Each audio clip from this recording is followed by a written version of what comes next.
This is not the 1980s OSU. Remember, always have faith in God, but have faith in yourself, and certainly have faith in the Cowboys. Let her rip.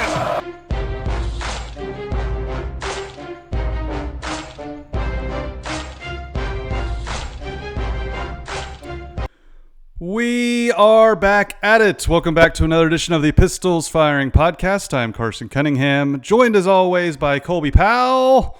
Colby, how was your wife's birthday? We're recording this on Thursday night, the 26th. Your wife had a birthday on the 25th. My youngest stepdaughter, May, had a birthday on the 25th. It's been a busy week for us. Good to see you. Yeah, good to see you. Got back from Colorado on Monday. Had my wife's birthday yesterday. Yeah, it was a great day. We got her a few gifts. My daughter was very excited to color a card, used all the different markers, put all the different colors in it, and was very excited to celebrate Mommy's birthday. So, yeah, it was a great day, great birthday, great weekend. Good to be back. Always good to be back home after vacation.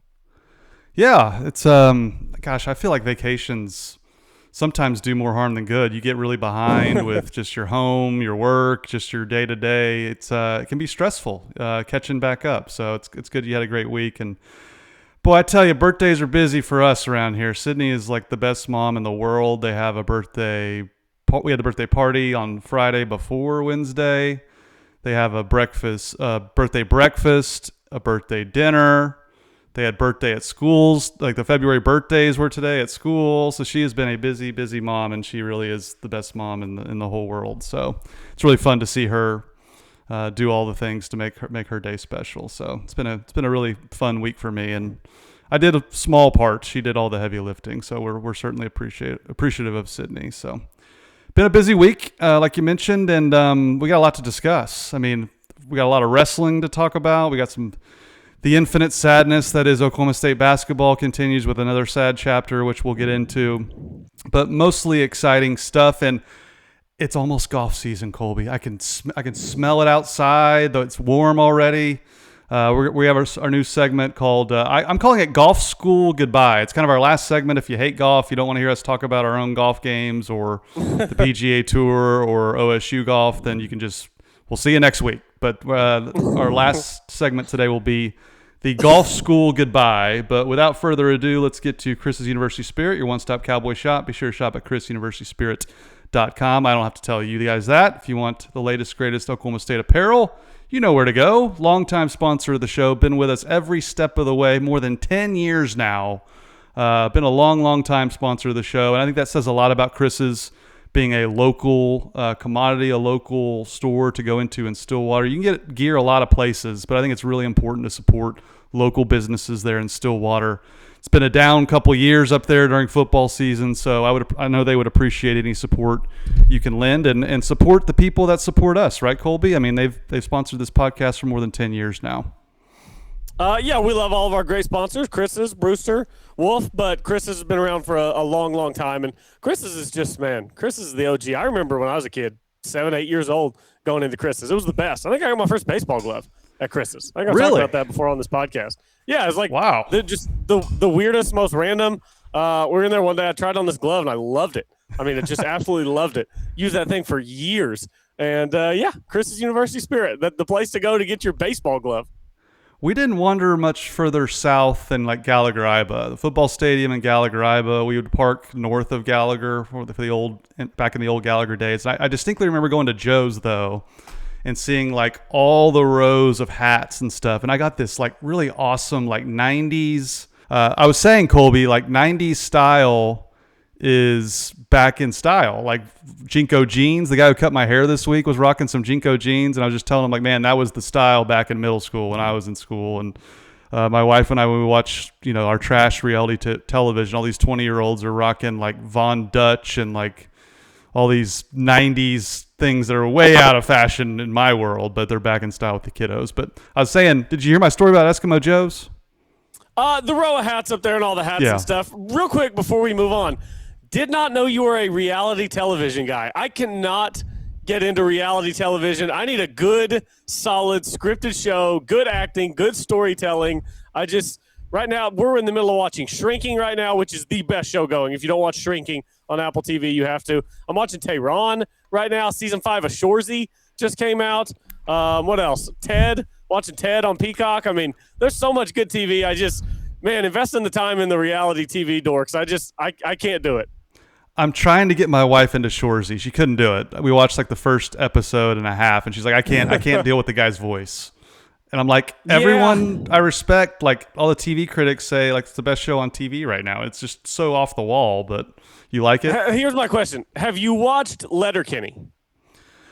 No, but I know that show was very well received as well. And I like Shoresy. I just haven't had the time alone to like crank it out because Sydney's not going to watch it. But Sydney and I watch Love Island. That's our show. That's our trash reality television show. And we know it's trash, but it's kind of like a people experiment. You get to see how people interact in like relationships. You can tell who like the gaslighters are, who's fake for reality TV. It's kind of a people study as much as it is a reality show. Yeah, I mean, reality TV is obviously very popular, so I'm probably in the minority with that take. But yeah, so Letterkenny, it's a bit of a commitment. It's like 11 seasons, but they're 25-minute episodes. It's like 6 episodes per season, so it's not the longest. It's not like watching Modern Family or The Office or something. Letterkenny is very good.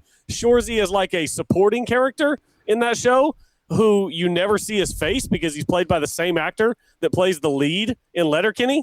So it's like this weird dynamic in that show, and then it got its whole other spinoff. So if you're just part of that whole universe, it's very much like a cult classic. So I recommend Letterkenny, but it's a bit more of a commitment than the whatever 20-minute episodes of Shoresy.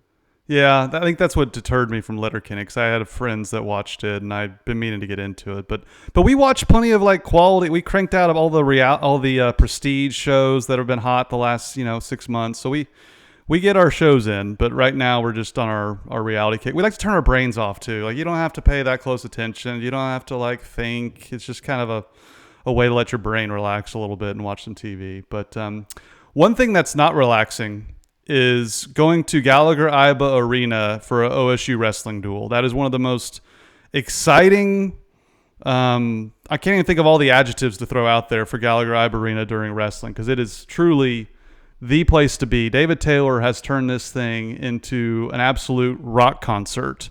And you and I have not done a show since the Iowa duel. Were you able to watch the Iowa duel?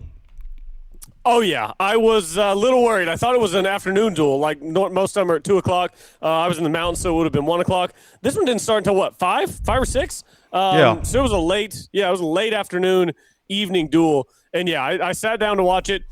Missed the first match. Sat down right before Jax came out. And it's a good thing I didn't miss the start because, oh, man, he's different, Carson. He moves different. 2-time national finalist that he just had on his back pretty immediately in that second period. That second period was overwhelming from Jax Forrest, and he is Wyatt was awesome, and Wyatt had the singular moment that we stack up there with just right alongside the best moments in the history of Oklahoma State athletics.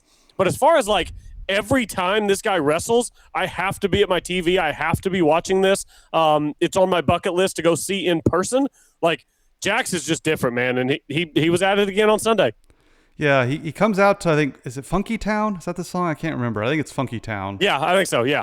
And you want him to come out to 2 Chainz, I'm Different, because he's just so unique, right? Oh, absolutely. I mean, walking out to 2 Chainz, I'm Different, like, that's in Gallagher-Iba, crowd going nuts, students going nuts. I mean, surely students of this era are familiar with 2 Chainz and I'm Different. Like, surely I hope these so. kids aren't too young. I mean, I actually have a 2 Chainz story. Are you ready for this? A 2 Chainz story. I saw him in concert. He opened for Rihanna in Oklahoma City. I went to that show and it was awesome. But do you remember he got arrested the night before? Do you remember this story? He was on his, for people who aren't aware, he was on his tour bus. The police were knocking on the door and he just wouldn't open the door. And like there was a bunch of smoke in there. You can probably imagine what was going on. They ended up towing the tour bus to jail with him and all of his people in it. And he got arrested. And I'm working at Channel 5 at the time, of course. And one of our reporters, Dan Thomas, I think he's still working in TV elsewhere. I got to see this video before it made it on the air. They're doing, like you've seen on the news, right? When people get arrested, they do the what's called the perp walk, where you walk with a microphone. Are you sorry for what you did, or do you have any comment about what happened? Dan Thomas walks up to 2 Chainz, and it's not just him; it's a bunch of media. But he walks, he goes, "Mr. Chainz, Mr. Chainz, Mr. Chainz, what do you have to say? What's going on here, Mr. Chainz?" And 2 Chainz walks out with just 2 double birds. It was like one of the funniest pieces of video I'd seen in my time, all of my 13 years in television. So every time I think of 2 Chainz, I think of Mr. Chainz, Mr. Chainz. That is hilarious. I love that story. I just Googled his real name. Tahid Epps is his real name. So if he would have said Mr. Epps as he was walking up to him, 2 Chainz probably would have been like, "What? Who is this? How does he know my name?" But that might have been more appropriate. Jax walks out, and you just hear, "I'm different. Yeah, I'm different." Crowd going crazy. Oh man, that's different, isn't he? Willing it into existence. He's different. He's different. I mean, there was a lot of suspense about the red shirt, right? You and I talked about it for weeks. It came out before the duel that he was burning his red shirt in wrestling. And he delivered. And I think what's amazing about this is, first off, the duel delivered 494,000 viewers it was on Big ESPN, not ESPN Plus, not ESPN2, the mothership. 494,000 viewers was the ESPN's most watched regular season college wrestling duel ever. Ever. So David Taylor not only has a ton of eyeballs on this program, he also has a guy that is the talk of the wrestling world. I mean, you mentioned he's different. This is how different he is, Colby. He's ranked number 1 in the world at this weight class. Now, and I think it was Chael Sonnen, former UFC fighter, former collegiate wrestler from Oregon. He still covers and follows college wrestling very closely because it's near and dear to his heart. He said a few weeks ago, he was like, Jax Forrest is ranked, what was he, like 20th at the time or 13th? He was climbing his way up. He's like, he's ranked that in college rankings, but he's number 1 in the world. You mean to tell me college is harder than the Olympics? Now, there's some nuance there for people who are wrestling experts. It's folk style versus freestyle. There's a lot of intricacies in there that I don't claim to know all the intricacies. But the point remains. That's the level this guy is as a high school student, essentially, is what he's supposed to be. He's supposed to be finishing up his senior year in high school.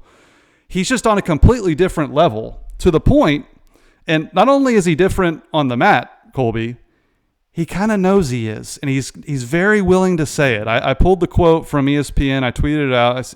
Jax Forrest, after he worked Drake Ayala, who again was ranked 9th in the country, former All-American, or past All-American. Jax Forrest said, quote, "National champ. That's all I'm going to say. That's what I'm working for. I don't care who's in my way. Nobody in the country, nobody in the world can tech him like that," meaning Drake Ayala. So my offense, my defense, I'm going to keep getting better and be unstoppable. Woo! He's walking the walk, Colby. He's talking the talk. Yeah, I sent you back the White Goodman meme from Dodgeball. We're better than you, and we know it. And that's like a little bit of those vibes from Jack Forrest. But I didn't get the sense.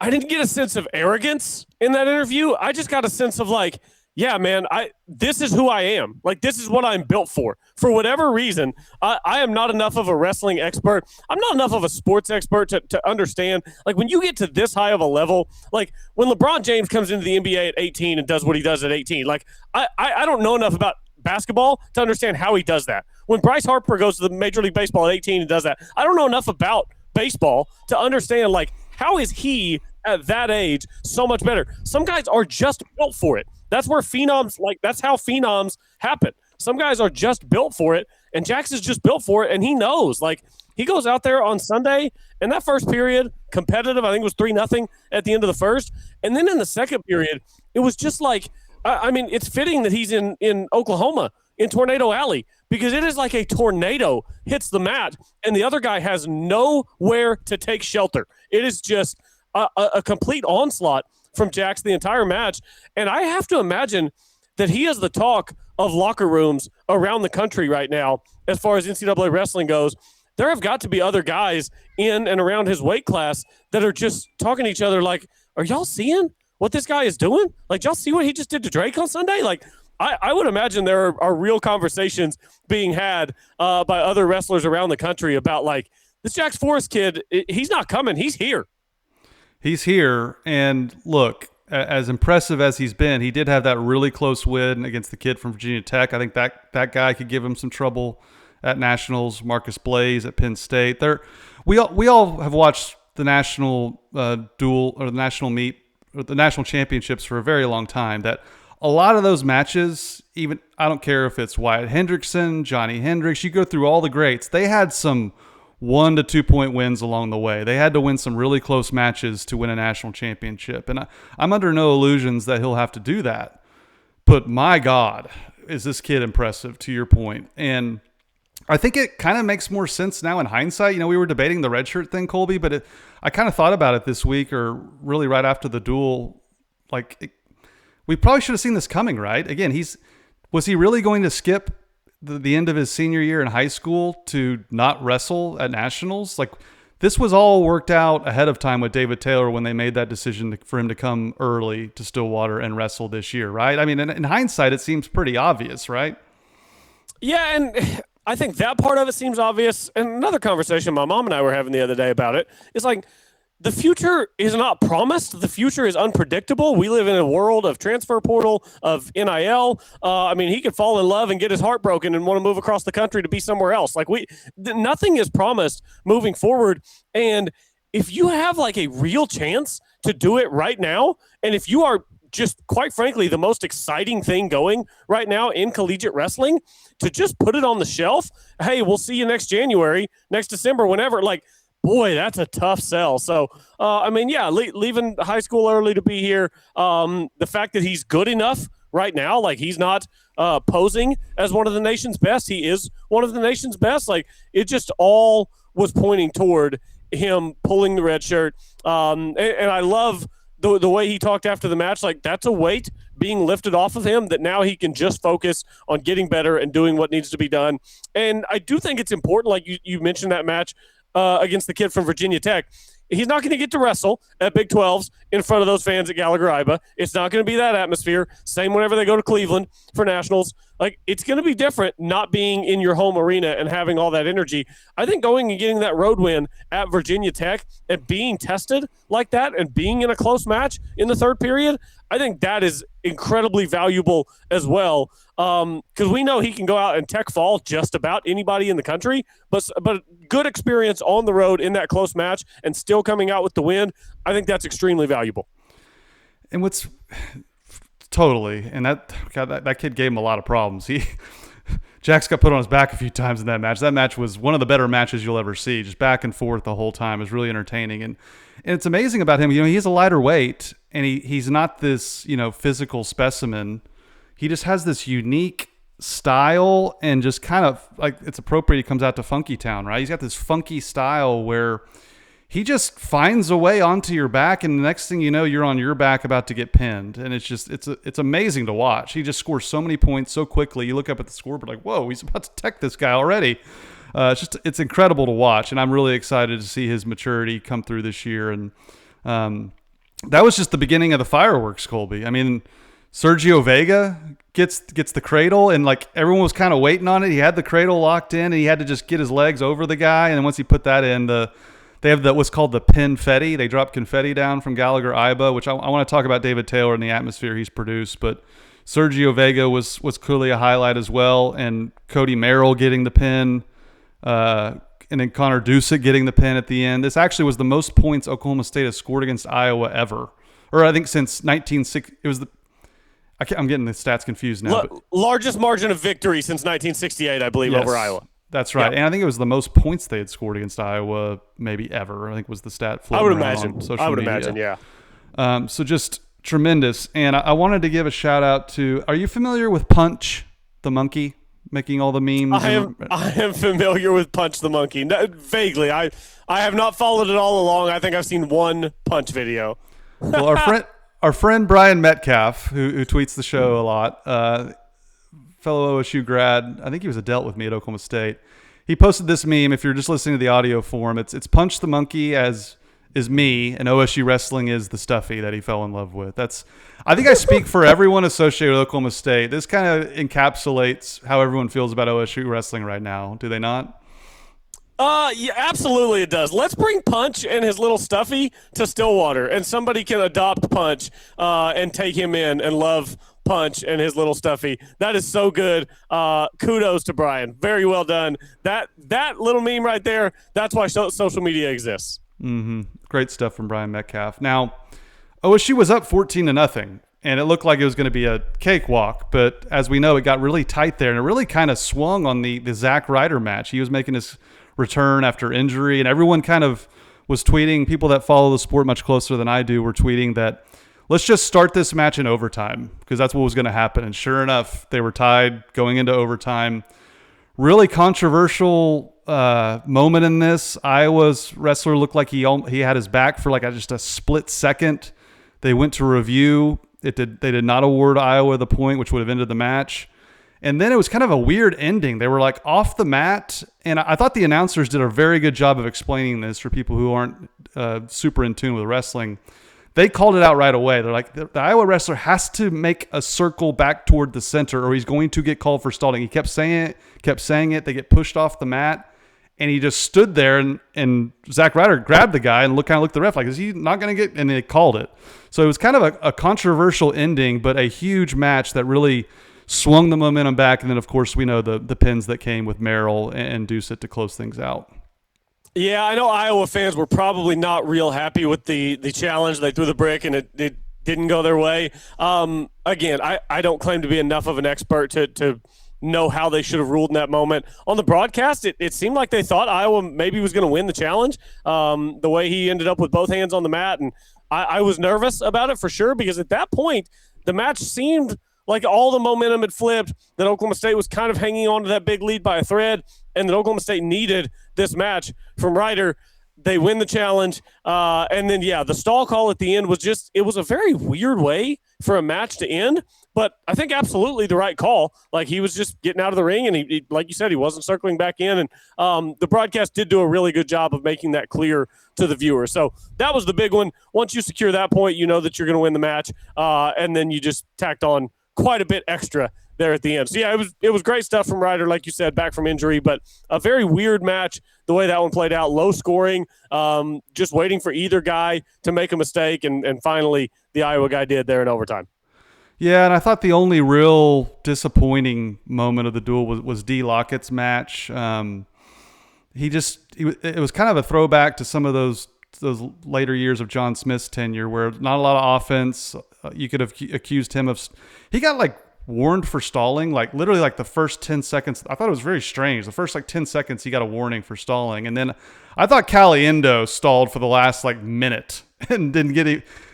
He may have got a warning at one point, but I thought he could have been whistled for stalling. But everyone kind of came back at me saying that Lockett stalled the entire match. So stalling to me is just – so it's like holding in football. You could call it way more than it's called. There's moments where you're like, why aren't they throwing the flag here in terms of football? There's real moments in wrestling like that too with stalling too. You can argue that both ways. Yeah, I think Caliendo did get a warning there in the third, but with about 40 seconds left in that match, we were watching it, and I just said, I don't think there's anything here. They just keep locking each other up. Where are you going to get the takedown? How are you going to get to the legs? And he couldn't, just ran out of time. It was really kind of a dud of a match. Little bit of scoring there early on from Caliendo, and then they just kind of locked up and shoved each other for a few minutes down the stretch there, and then the match was over and they ran out of time. Caliendo certainly enjoyed being the villain at GIA. So that was a little bit of revenge for Caliendo. D. Lockett had gotten him in Tulsa earlier this year, and then Caliendo got him in Stillwater. So there's a decent chance that those guys see each other again in the postseason. So it'll be the rubber match. Hopefully Lockett will have the adjustment. Yeah, and that match right there is kind of what I was speaking to about nationals. all of OSU's top guys are going to get in matches like that where they get down a little early and then the other guy's playing defense and you just got to find a way. I mean, it's going to be that simple, and that's where it's going to come down to, can they challenge? And I think this duel also kind of illustrated there's some weight classes at OSU that aren't ready to truly challenge Penn State for the national title. Because again, they have 10 guys that could win it all. So it's going to be a tough uphill climb for that, but man, it is exciting. And I do want to talk about just what has been. That was the last duel of the year. David Taylor remains undefeated at Gallagher-Iba. And just, again, Colby, what a start to the David Taylor era. I mean, the lines going out Gallagher-Iba, wrapping around campus, the in-arena atmosphere, like David Taylor himself called it a rock show. It's truly amazing what this guy has been able to accomplish in a very short amount of time. I mean, I want to show this picture too. I want to give a lot of credit to Devin Wilbur, the photographer for Pistols Firing. Let's see if I can pull it up here. This picture of Pistol Pete, courtesy of Devin Wilbur, who just does an amazing job. Like, still photography is an art. And this is one of my favorite pictures that's been taken at OSU Athletics in a very long time. It's if you're an audio listener, it's Pistol Pete shooting off the shotgun that Tom Brands himself, the Iowa coach, said he was scared of. He hated when Pistol Pete shot that thing. Just an amazing photo that I think really kind of illustrates the atmosphere that's been built there. I mean, Colby, you've got wait, how do I get rid of this thing? Here we go.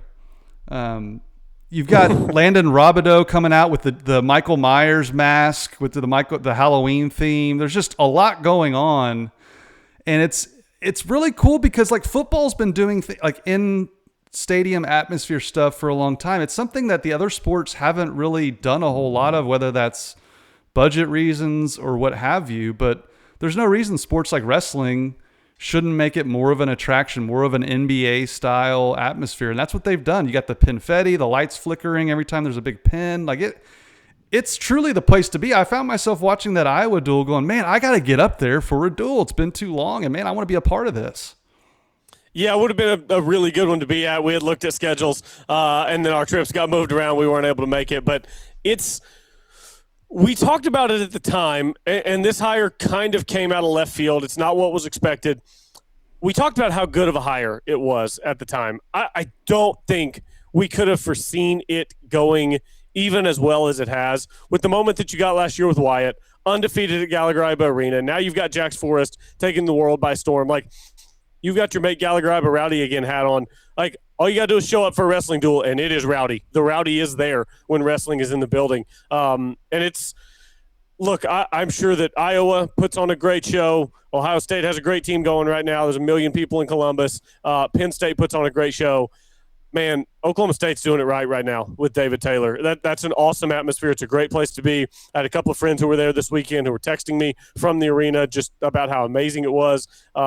It's the place to be right now, is at these elite Oklahoma State wrestling duels. Like, it's fun whenever they're facing Northern Iowa, somebody like that. But when Oklahoma is in town, when Iowa State came to town, when Iowa now has come to town, like, those are marquee – put an X on your calendar days where you need to be at Gallagher-Iba Arena. So next year I'm going to have to make more of an effort to schedule around, hopefully, these huge matches and these huge home duels that Oklahoma State has, because it's a feeling that I haven't had in that arena in probably, 10 to 15 years, and a feeling that's very special. So, yeah, I'm going to have to make it more of a priority next year to figure out early when the dates are for these elite duels and get up there. Yeah, it makes you want to be a part of it even more so. Because, again, I was in school when they were winning 4 straight national championships, and there were some sleepy atmospheres with that roster, with that team. I mean, I remember those Sunday afternoon duels. It was kind of sleepy in there until, some action started on the mat. And it's really unbelievable. And the word on the street, I'm hearing David Taylor absolutely loves it in Stillwater. He loves being at Oklahoma State. He loves the town. He loves where he lives. He loves his kids growing up there.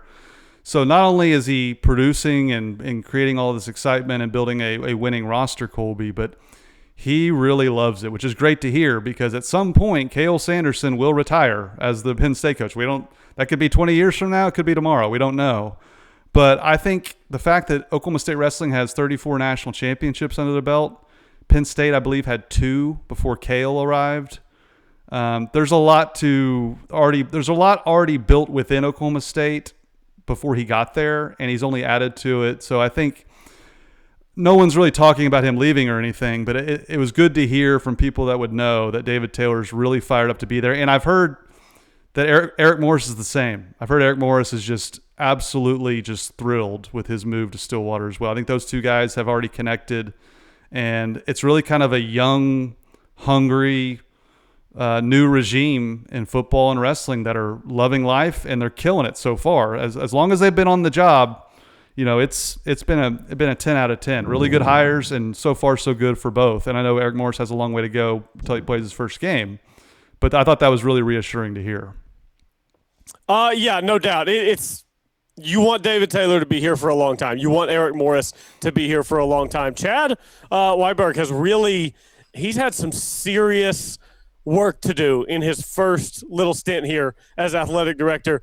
It would be nice if he could have some guys just kind of become the guy at sports and get to put things in cruise control for a little while and not have to worry about search firms and about big hires and about dealing with CEOs to get money to fund the wrestling program and just all these things that you have to deal with as an athletic director whenever all these changes are being made.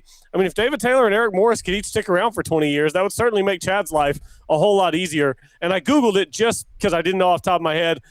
Kel Sanderson, 46 years old. David Taylor, 33 years old. So hopefully Kel will be around for a while. At some point, does he, get bored of just winning and having a dynasty? Do David Taylor and Oklahoma State push him at any point? Those things are yet to be determined, but hopefully he sticks around at Penn State for another 20 years so that there will be no reason for David Taylor not to want to stick around in Stillwater for another 20 years. Because he appears to be pretty special too in what he's brought to Oklahoma State. We talked about it at the time. They went out and they hired the Tom Brady of wrestling, and as it turns out, that guy's got a pretty good coaching head on his shoulders too. And like you said, he has totally reinvigorated the fan base for wrestling. I don't think it hurts that kind of everything else this time of year is down right now. All the spectator sports, anyway, are down right now. Softball's doing pretty well, but still down from where they were at a few years ago. Women's basketball doing pretty well, but not lighting the world on fire. Men's basketball obviously way down. Baseball struggling, getting off to the start of the season. Golf is the defending national champions. That's not a spectator sport. So, yeah, I think that there's a certain benefit there as well. But I think David Taylor is fully capitalizing on his opportunity to take this time in the calendar and say, this belongs to us. And I wonder if old Kale was watching that duel on ESPN and saw the ratings of that, because I do think it would be really good for the sport of wrestling if Oklahoma State and Penn State did a home and home, maybe even within the same year. Maybe they could wrestle twice. I don't know how that works scheduling wise, but bring the Nittany Lions to Stillwater and we'll go up to State College. I think that would do numbers. I think iron sharpens iron. I think it would be good for both programs to face off in the regular season, especially as David Taylor continues to build. Because I saw this tweet too from Ben Askren, former Missouri wrestler, fought in the UFC for a while. Him and Johnny Hendricks were always at the same weight from juniors all the way through college. One of the guys you love to hate as an Oklahoma State fan. But he tweeted, Oklahoma State got the commitment from the Rainey twins out of Kentucky. Two of the top high school wrestlers in the country. And Ben Askren tweeted, quote, "If you think Rainey, Forrest, Vega, Robideau, Lockett, Merrill, and Deshaun Ross, who's another top recruit, can't challenge Penn State in a few years, you are crazy." So, they're coming. OSU's coming. That's from somebody who would know. It's really, really exciting to think about, because I think Cale Sanderson saw that rating and said, you know what? We might need to get to Stillwater and put this thing on the mothership, because that'll only help his program and the sport of wrestling as a whole. So you're saying Cale was one of those 494,000. You're saying he was posted up at what is it called? Happy Valley up there? Is that what it's called? And he was watching? Happy Valley State College for sure. I think so. And it's interesting because, Cale Sanderson, David Taylor was his guy. That was one of the guys who helped build Penn State into what it is, was David Taylor. So it's kind of a unique that I can't even think of the college football equivalent. Would that be like Kirby Smart? Kirby Smart going from Nick Saban, going up against Nick Saban. Yeah, He Kirby didn't Smart play left for Nick Alabama and Saban, then though. went and won a couple natties. He didn't play for Nick Saban, though. Yeah, true. What about I mean, if it'd be hard to find an apple for apple comp for sure. I'm sure there's a former player going up against his coach we can't think of, but I was trying to think of like a Mike Gundyism because he's coming up here in a second. But first, I did want to talk about Wolf Corporation. Looking to sell or lease your commercial property, turn to Wolf Corporation. They are Oklahoma's trusted commercial real estate listing agent since 2000, listing brokerage, since 2010. Our experienced team helps specialize in showcasing your retail, office, or industrial space to the right buyers and tenants across the state. They're based right here in Oklahoma, delivering results with local expertise. Visit them at wolfcorporation.com. That's WULF corporation.com, or call 405-308-3480 today. Go Pokes. We appreciate Wolf Corporation. I'm sure they were tuned in to some wrestling as well. But I mentioned Colby, Mike Gundy, and I think it's really interesting. You know, John Smith has been shown on TV a bunch. He was shown again against the Iowa duel, rocking the cowboy hat and the beard, just looking like the Marlboro Man, just looking like $1 million there up in Gallagher, just looking like the coolest dude who ever lived.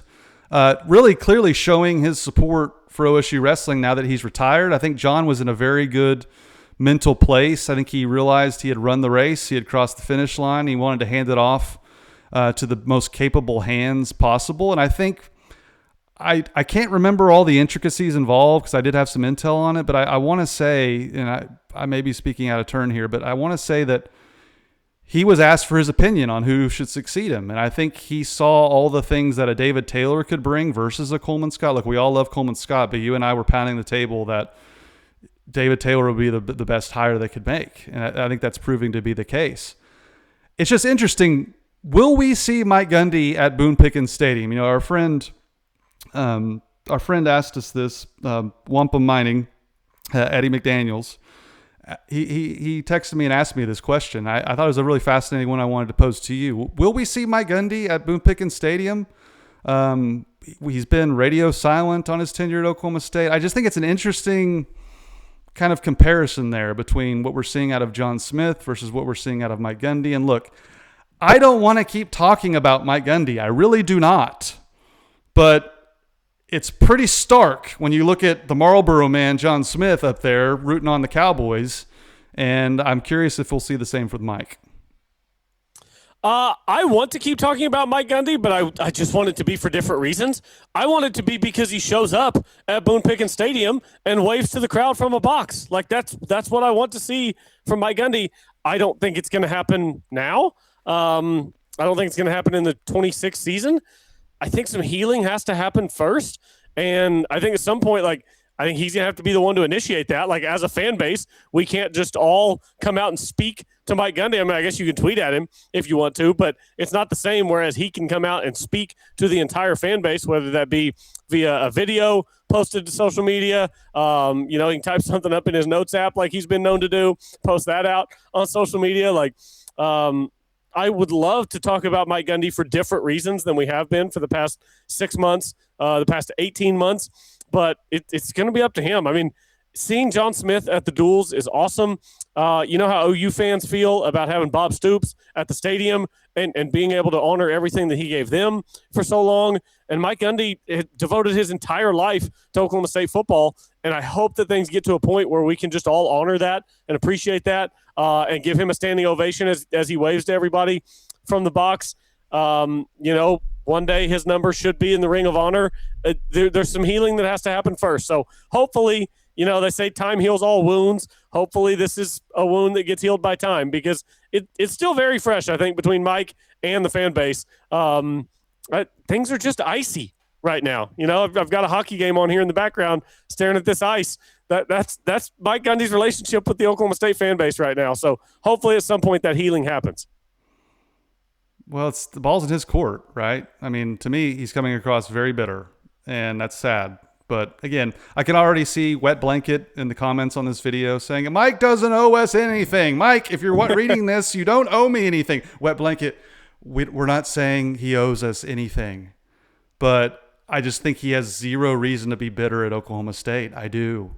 He was paid over $100 million to coach football. He's just fine. And you have to win at this sport to keep your job. It's a cutthroat business. That's what he signed up for. So I hope he shows up this year. I hope he, can mend those fences or whatever. But really, the ball's in one person's court, and that's Mike Gundy's. And again, I'm not going to lose an ounce of sleep over it. I just think it's sad. I mean, Mike Gundy is OSU football, as he likes to say. To me, it just appears very bitter and just completely unnecessary. I hope for better resolution coming this year, because I think Eric Morris is going to have a very similar impact to OSU football as David Taylor has for OSU wrestling. But again, it's really exciting to see OSU wrestling back. It's kind of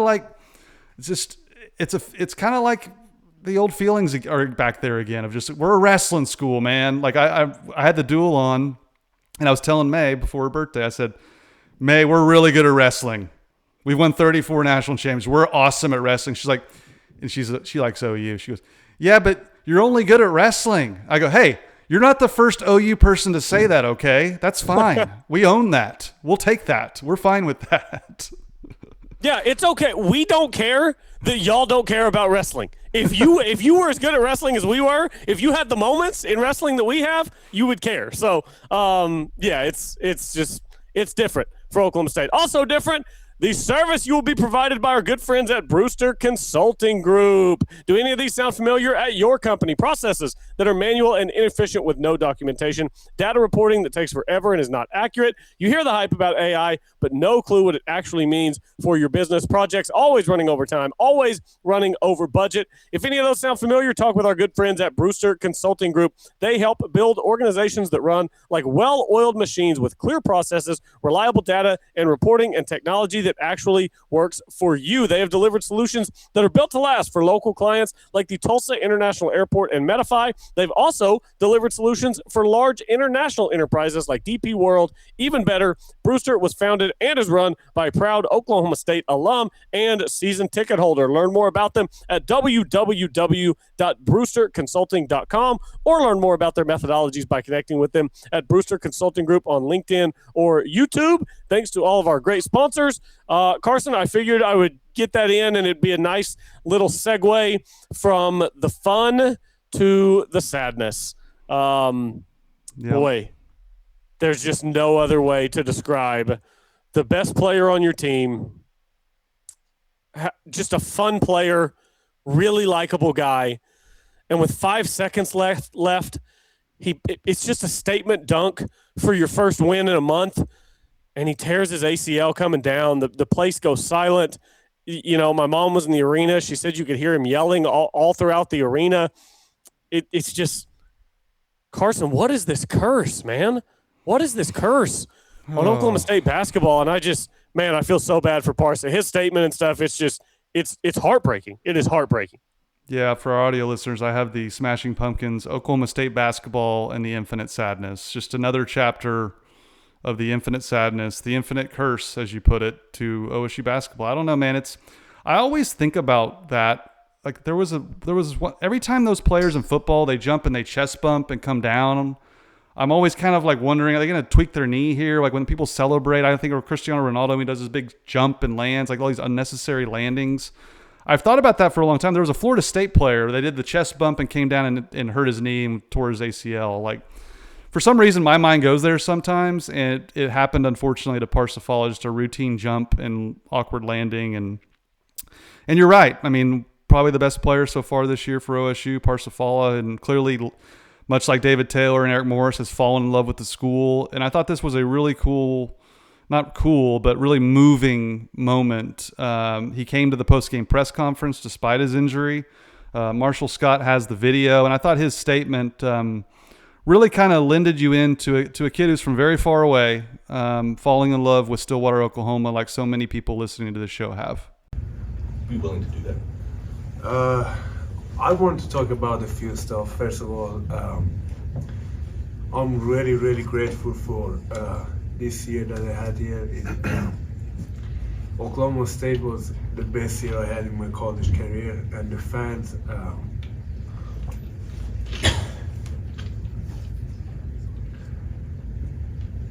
Sorry.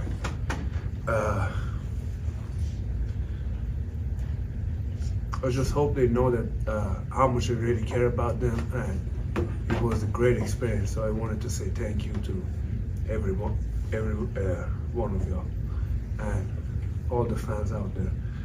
And also, I wanted to talk about Coach Lutz here. I'm sorry, I'm getting a little emotional, but this man here, I believe that he's one of the best coaches in the country. I've never seen a man work as hard as him. And I think this is your guy, and he will take you guys far. And I really mean every word I'm saying. He changed my life, and I'm really grateful for him. He made me a better man, a better person, and a better player. And those two things was the mainly stuff I wanted to come here and talk about. That we have a great team, and the season isn't over. Really good stuff there, Colby. I mean, again, just heartbreaking, really. And I think that was clearly something he wanted to get off. Here, I better get my sadness graphic off here. It's making me sad just looking at it. It's clearly something he wanted, first off, I think people to know how much he's appreciated his time at Oklahoma State. But I think that really stood out to me. He wanted to give a solid, ringing endorsement to Steve Lutz, because there are a lot of disgruntled OSU basketball fans out there. I think he knows that. I think Steve Lutz knows that. And I thought that was a pretty strong endorsement for OSU fans to stick with Steve Lutz and the impression he's made on him, how hard he works. That was really, I thought, an impressive thing for Parsa Fallah to do, given the severity of his injury and knowing what that means. Yeah, what I took from that, the emotion that he spoke with about Stillwater, about the fans, about his short time at Oklahoma State was just a reminder to me, not that I needed to be reminded, but just a reminder of how special Stillwater is, how special Oklahoma State is, what a privilege it is to be a part of that community. I mean, this is a guy who was not around for long, played on a team that has not had a lot of success, a team that has had some heartbreaking losses and has fallen short of expectations. And when he sits up there and talks about Stillwater and the fans and his time at Oklahoma State, like you wouldn't know it. You wouldn't know that the guy's been there less than a year. You wouldn't know that it's been a tough season for the team. You would hear a guy who loves Stillwater, loves Oklahoma State, appreciates the fans who have come out this year and supported the team. And the emotion in his voice when he talked about that, the emotion in his voice when he talked about Steve Lutz. This is a guy, we know he's from Iran. He had a hell of a time getting to the States, and I would imagine his life has been quite the whirlwind since he left home to come over here to play basketball. And I could hear in his voice that he found home in Stillwater and that Steve Lutz was a big part of that. And I thought his words were really meaningful. And it gives me a different feeling than I would have had about him. And it gives me a little bit different feeling. It eases some of my concern. It eases some of my frustration with Steve Lutz. Like sometimes things don't go right on the court. I think it just, his emotion, the way he spoke, it very much humanized the Oklahoma State basketball season for me. And I don't know, softened my stance, softened my criticism on a lot of it. It's hard when something like that happens. A guy comes out after the game and speaks like that, to just sit here and be very critical, because there's just, you hate seeing him go through that. And yeah, I just thought that him feeling like he needed to come out and say those things, it just puts a very different feeling around the entire situation than if he had just wrapped his knee up and gone home. So I truly commend Parsa Fallah for coming out and speaking after that game with a torn ACL in his knee. Yeah, and I think people that are there day to day, that are around the program day to day, probably know all those things. Like I think that oftentimes when people want Chad Weiberg or whomever at the time, maybe the athletic director, to make a move on a coach, well, they kind of know what kind of job's being done on their campus by the coach. They have a good feel for, is this coach doing a good job and the results just quite haven't been there, or is this coach not doing the things necessary to win?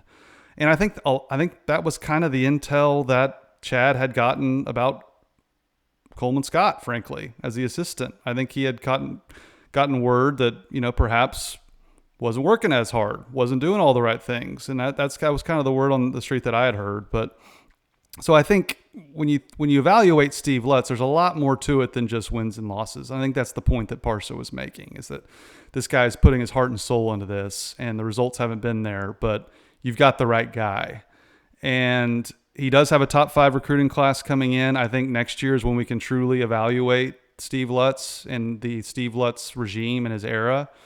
So we'll have to reserve judgment on his job status, I think, for next year once he gets a full another cycle of NIL players and this recruiting class he has coming in. But make no mistake, a disappointing finish to that game and a disappointing season so far. Really no other way to cut it. I thought they had a chance to make the tournament this year with the roster he had built. So really just the infinite sadness continues, I guess. Yeah, it's a bummer. All the losses were a bummer, and you finally get a win, and just like that with 5 seconds at the end of the game, it's awful. It's brutal. It's like, how much more can we endure? Actually, I do have a palate cleanser. I didn't tell you about this one. A palate cleanser? Let's Is it cleanse the SGA being old off the injury palate. report? Well, that could be considered, but young Carson, about age 13, 14, used to go to my dad. I've got an OSU basketball game tonight, Dad. I just got home from school. Can we please get to Gallagher-Iba Arena 2 hours early? Because I hear that Desmond Mason does a dunk contest just for the students who are the only ones in the building at the time, 2.5 hours before tip. So here's a palate cleanser of some of Desmond Mason. You probably can't even see this on your end, Colby, but just take my word for it. It's Desmond Mason dunking all over the place. Some of his best dunks at OSU. He had such flair with the dunks, the leg kicks, the flailing of the limbs. He had old Gallagher rocking, and it was just, for a 13-year-old kid, it's probably the peak of your sports fandom to have Desmond, who really, I thought, perhaps other than Bryant Big Country Reeves, I thought Desmond Mason evolved as a basketball player from a young, athletic, unpolished basketball player. By the time he was a senior, Colby, he was dropping like 40 on Kansas on Big Monday with like a Kobe Bryant style of offense with a beautiful mid-range jumper, hitting threes, just the complete and total package on offense, more than just a dunker. And then he was also like an all-conference level defensive player. That's why he was drafted. That's why he played 10 plus years in the NBA. He could guard your face off, and he had offensive skill. So a little palate cleanser there for Desmond Mason. One of my all-time favorite, perhaps my all-time favorite player besides Big Country is Des. So I saw that floating around on Twitter. I was like, that's a good palate cleanser after we talk about OSU. So come back and watch this recording, Colby. You can get you some Desmond. Yeah, I will. I love Des, man. I was fortunate to get to work with him for about a year. We did Thunder pregame shows together for a year, and then we were in and out of the building at different times for a couple of years. And he's a great guy still to this day.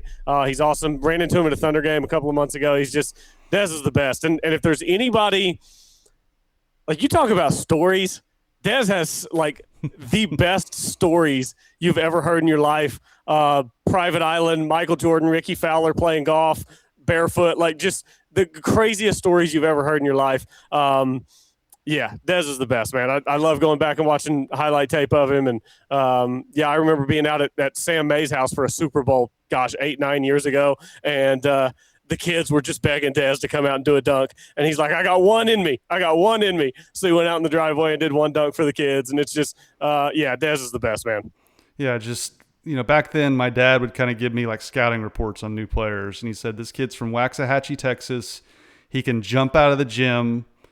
Eddie just hasn't quite molded him. He was like, after a couple of years with Eddie, you just watch, this kid's going to be special. And it's exactly what happened. He went from just an athletic guy who could play some defense to really one of the better players in Oklahoma State history. It was really fun to watch. And the reason you had to get there 2.5 hours early was he could dunk before the refs would get there, Colby, because I don't know if maybe everyone knows this, maybe some don't. Yeah. You get a technical foul if you dunk. If you slam on the rim and pull it, that's a technical foul if the refs see it. That happened once in a game in college, I believe, and it was kind of controversial. But if you ever watch closely to warm-ups, they will dunk it, but they will only kind of like place it in. They won't pull on the rim. So you had to get there early to see Des do windmills through the legs. Apparently he would just put on, like, he won the NBA dunk contest and he was practicing for it for years up in Stillwater. And I would just beg my dad to get up there early. But as you know, he had worked a full day. He's like, we'll get there for tips, son. Like, you'll just have to watch him dunk in the game, which I did get to see that plenty. So that was kind of a fun stroll down memory lane. Yeah, and just real quick, he won the dunk contest when it was the dunk contest. Like prime dunk contest years, he won the dunk contest. He wasn't going against Kashad Johnson and Jackson Hayes just jumping from 6 feet out and just doing a normal dunk. Just totally ridiculous. No, he won it in its prime. And he had a good career. Like, people, like, he kind of wallowed in basketball dystopia. He was drafted by the Seattle Sonics. You know, they were never on TV back then. I mean, the NBA has expanded so much in television nowadays, but back then you never got it. You'd have to literally see a highlight of him on SportsCenter. That's the only time I got to watch Desmond play in the NBA was on SportsCenter. Then he was traded to Milwaukee, and he had a really, really, I think his best year in the NBA was up in Milwaukee. He averaged like 17, 18, 19 points a game. He was awesome. And he had some really, really strong years in the NBA that people probably forget because it wasn't on TV nearly as much, especially Milwaukee and Seattle. Those markets just didn't get a lot of airtime back then. So a really good NBA career. Okay, last but not least, Colby, it's time for golf school goodbye, our golf corner. We got PGA Tour, the Cognizant Classic. Not a lot of OSU talk to be had. Ricky Fowler, I think, was in the top 25. He's playing better. Hovland was flirting with the leaderboard for some time last week as well, but not much to discuss PGA Tour-wise. Anything else pro golf-wise on your mind?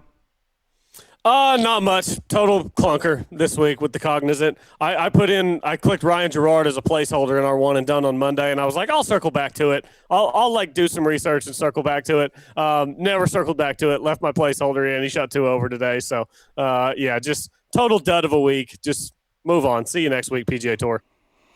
Yeah, but I'm moving on to this weekend. I'm playing my first round of golf in literally, I think, 6 months. I think I played in like September last. And I did hit the range at Kicking Bird Golf. I grew up nearby Kicking Bird. It was good to be. They've done an unbelievable job revamping that place. It's a lot of fun to go hit balls there, and good chipping green there too. So I still got that routine 82 in me. It's right there. Nothing's really changed much. You know, it's just smooth and easy. Just, you know, put it out in the middle, and then it's really easy to hit on the range, but it's when I have to start chipping and putting that I might give away some scores. So maybe the 82 is not there. We'll have to find out on Sunday. I'm playing next weekend at the Greens for the first time since middle of October, and I am just about convinced that I'm going to shoot in the 60s. Like, I'm delusional enough in my mind. I was swinging a club the other day, and I had no thoughts. Everything felt so good. I think sometimes you take a break and you just go out there and you play with like this childlike excitement for the game. Like, I'm just so itching to play. I think I'm just going to play with a certain freedom and just light it up. Weather dependent. There's a chance it's going to rain like 7 straight days next week. So if we're playing in slop, it's not going to be that. But I'm just so excited to go play. And I'm just irrational enough that I've convinced myself I'm going to go out in a tournament in my first round in 5 months and just light it up.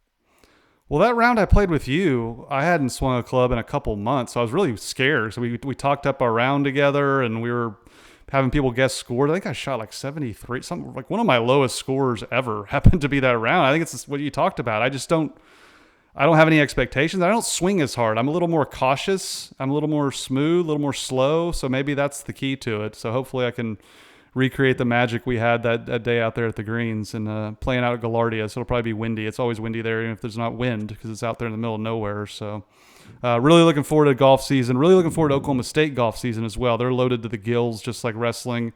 Cannot wait for that as well. So it's golf season. I can't wait.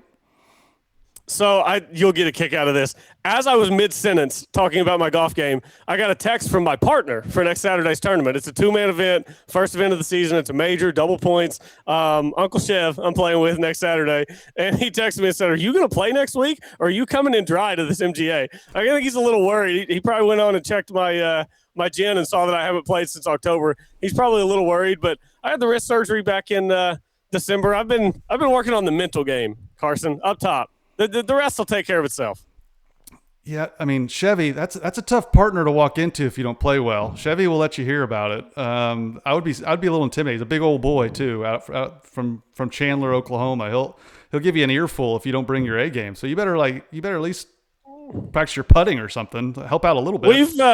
We've played a lot of golf together over the past couple of years. He kind of knows what I'm about. That I handle my business. And I even told him a couple weeks ago. He was asking me what I'm going to play, and I'm like, dude, you know I can roll out of bed and make 14 pars. We just got to see what happens on the other 4. All right, am I going to make 2 doubles and a bogey on the other 4, or am I going to make 2 birdies and 2 bogeys on the other 4? We're just going to have to go figure it out.